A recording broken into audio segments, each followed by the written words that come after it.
Before we go to Peter Dale Scott, I got a few more stories here. Maryland Motor Vehicles System has come out with a trial in-car system that bosses you around when you go over the speed limit and later will report you to police. And they're just beta testing a system that I've seen the federal government transportation department talk about, where they're going to have these systems in your cars that track everything you do. They already admit OnStar sells all your data to the feds and insurance companies. They've actually told their minions that that's happening. Here's a letter we were sent where one of our listeners has basically begun to opt into being part of the system. And that's all up at INFOWARS.com.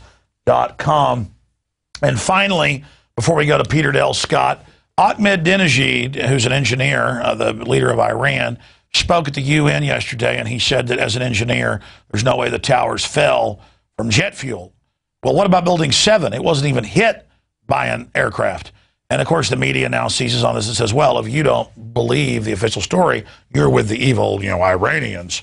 I don't know. I'm with physics. I'm with common sense. And I also know that the BBC reported Building 7 had fallen before it fell with the official story. And I have video of police saying, get back, the government's going to blow up Building 7. So the media likes to focus on the two towers, which are clearly controlled demolitions as well. But Building 7, which was hundreds and hundreds of yards away, wasn't hit by an aircraft. So here's a clip of Ahmadinejad.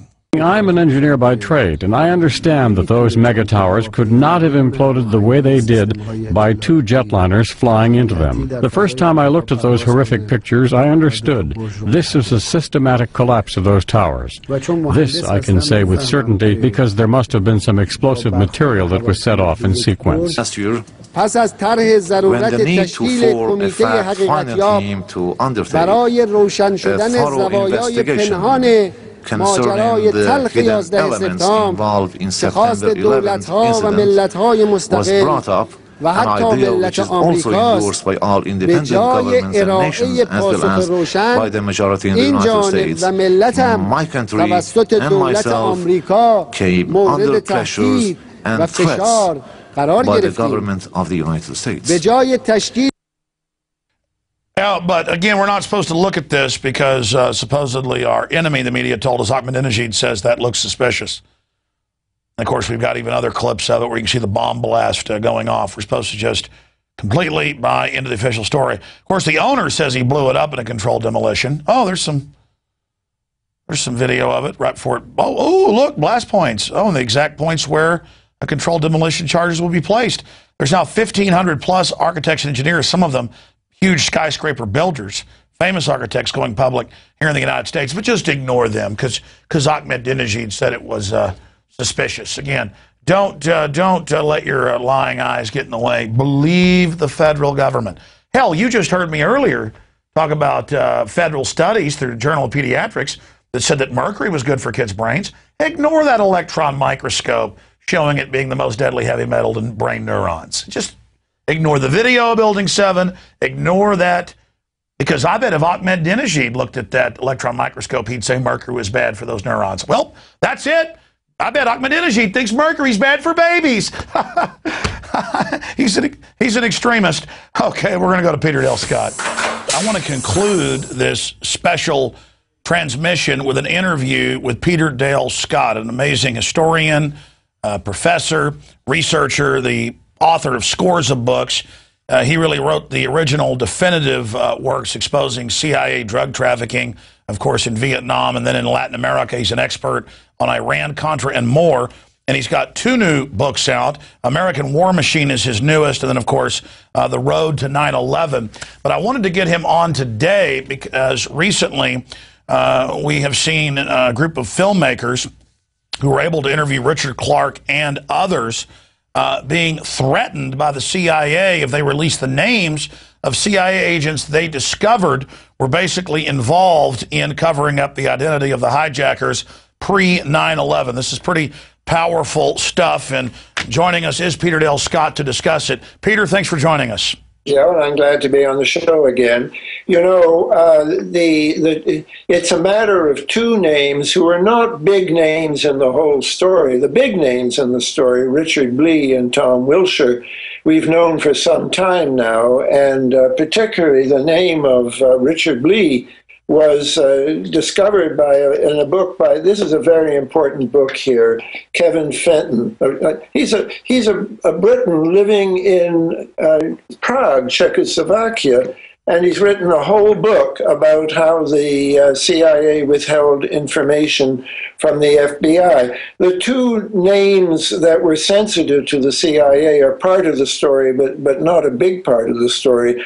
Richard Lee is absolutely central to it, because he was high up in the CIA's bin Laden unit, and he was also obviously a hawk. He had been pushing for a program to get the CIA on the ground with the Northern Alliance in Afghanistan for months before 9/11 happened. So that it's very striking that on the one hand, he's withholding information that could have stopped 9/11 from happening. That's a general consensus from everybody, that this was vital information. If the FBI had had it, they could have brought in some, maybe the majority of the hijackers. Then on the other hand, he's acting as if he wanted 9/11 to go forward, and at the same time, he's preparing a plan for what to do when there's a casus belli, and it's essentially what they did do. They went in on behalf of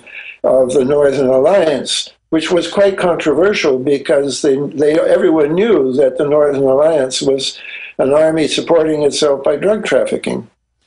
Speaking of drug trafficking, now we see Geraldo Rivera on Fox, we see ABC News, we see BBC.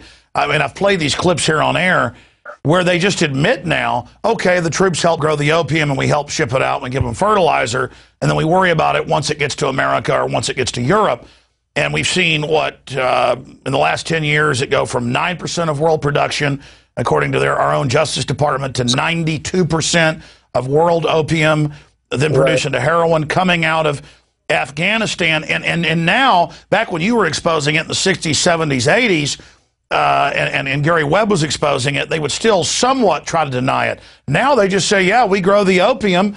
It's no big deal. And I was telling you off air, now the El Paso Times, Chicago Tribune have confirmed with the federal documents that indeed most of the big Mexican drug cartels are allowed to ship drugs in, and it's only the cowboys that are shut down, and that our own government shipping guns into Mexico to knock out the drug dealers' competition, and it just looks exactly like Iran-Contra all over again.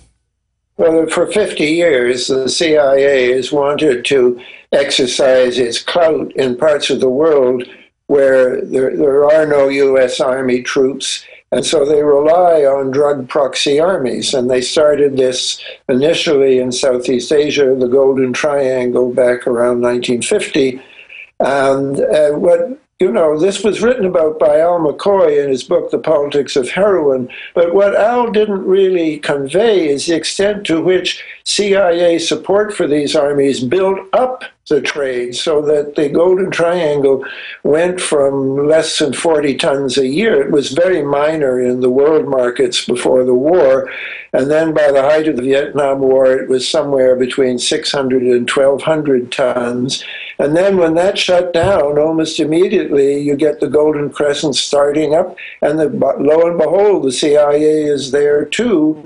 And again, it's the CIA support for the drug trafficking mujahideen. They weren't all drug traffickers by any means, but most of the CIA support went to the mujahideen who were the drug traffickers.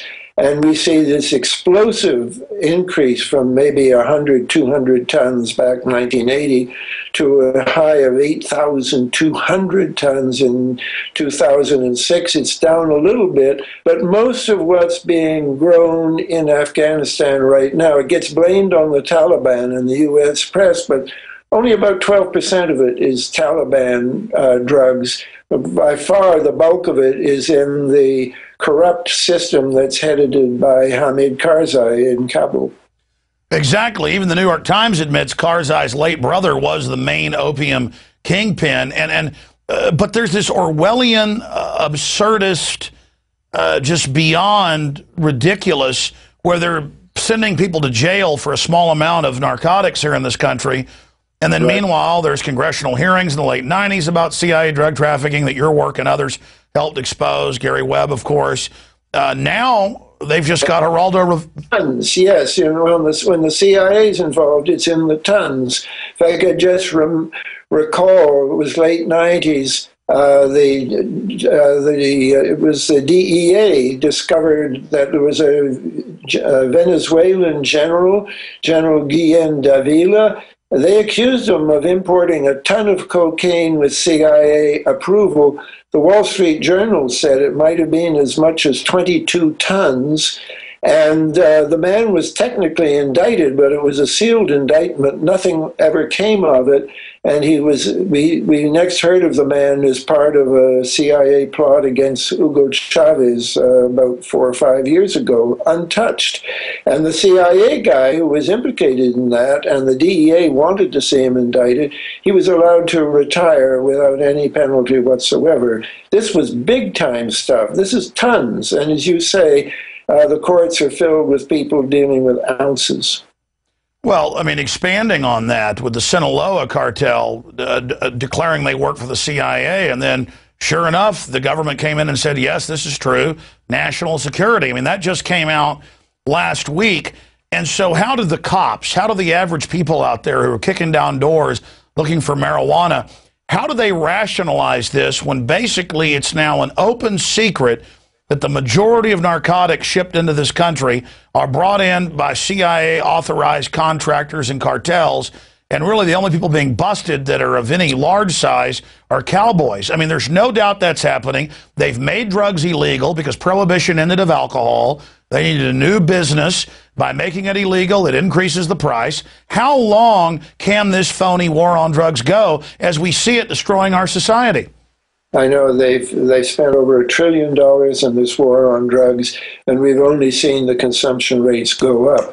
I do think it's very obvious that a first step should be to legalize marijuana, because that would take the profits out of the Mexican cartels. They don't grow cocaine there. They grow marijuana, and if people could grow their own, they would be smoking a healthier commodity than what they get, for which is, you know, hyped up and laced with other drugs and so on.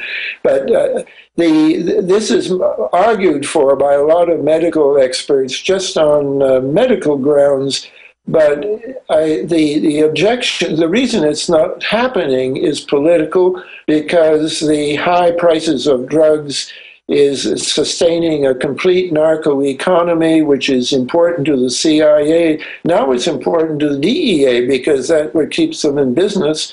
And it's important, of course, to U.S. banks, who are laundering the bulk of the profits from this illegal drug trade. That was my next point. 20 years ago, you would get criticized, and other researchers would. But now you've got to feel completely vindicated when it came